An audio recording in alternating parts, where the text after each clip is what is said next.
Today I'm speaking with Larissa Meisner, and she has been awarded the Churchill Fellowship for 2018, looking in the healthcare sector as to where some gaps were that she identified that could be improved here in Australia. Larissa, how are you? Well, thank you. Excellent. So tell us a little bit about your experience. What drew you to the Churchill Institute, and how was the process? So, operating in private practice, seeing a number of clients with post-traumatic stress disorder across anything from car accidents to sexual assault victims to first responders, I noticed that there was a particular gap in that clients could go along and see their psychologist once, maybe twice a week. They could be co-managed by their general practitioner. And if their symptoms were to exacerbate to a particular point, there were very little places for them to go other than to a hospital, which unfortunately had a particularly poor rate of outcomes and successfully treating these individuals, which kind of perpetuated a bit of a revolving door of clients going between the two systems. And I learned about a particular program in the Netherlands where they were doing things very differently in a residential format.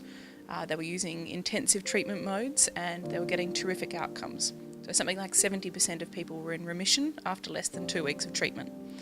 And so I thought, goodness, there must be better ways to do this, and there must be other people out there doing something similar.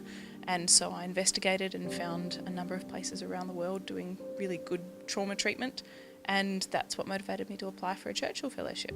And so what is a Churchill Fellowship? So when Winston Churchill passed away, there was a particular drive in Australia, and people were so moved by the impact he'd had on the whole Commonwealth that they essentially opened their doors, their wallets and their purses and donated a huge sum of money, to the point where that money is now being held in trust, and in perpetuity they now grant fellowships every year to Australians who are passionate about a particular topic in any field, from the arts to healthcare to sport to environment and government.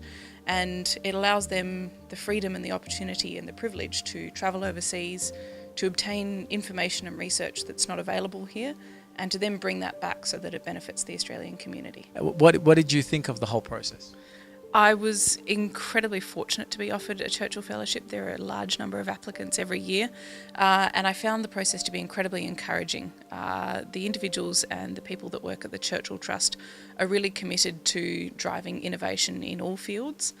What I particularly like about the Churchill Trust is that it doesn't just offer opportunities to people in association with tertiary study. So it's not associated with a degree or any type of university, which means that people from all walks of life apply. And it means that the information that's brought back doesn't sit within academia, but it really does get disseminated and embedded within the community. So would you recommend this process to others?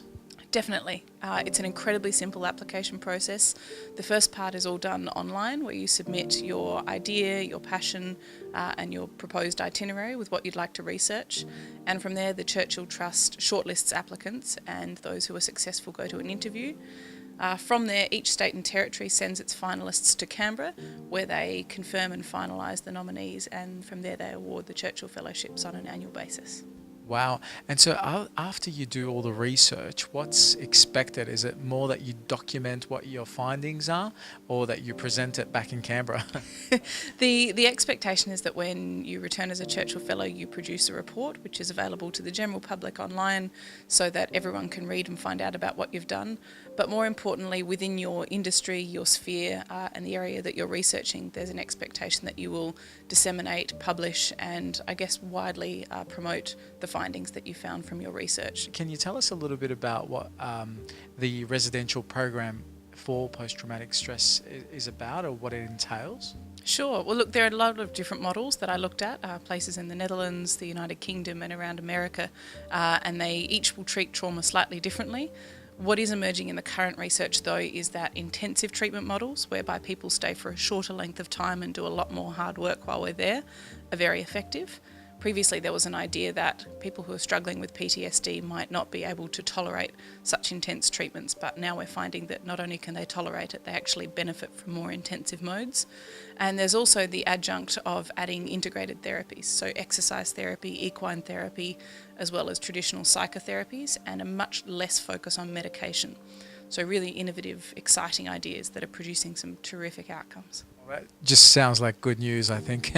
It sounds like good news for a lot of the people in the community that have suffered from post traumatic stress. And who else is someone that you think is a prime candidate for this kind of support? I think definitely people who encounter trauma in their everyday work lives, police, firefighters and paramedics, but also people who have just struggled with really horrific and traumatic upbringings who, through no fault of their own, now probably suffer not only from post-traumatic stress disorder but other comorbid conditions, substance abuse, depression, anxiety. And what they've found is these treatment modes that work so well on post-traumatic stress, if you can relieve those symptoms, quite often that can have a beneficial flow-on effect to other things like their substance use.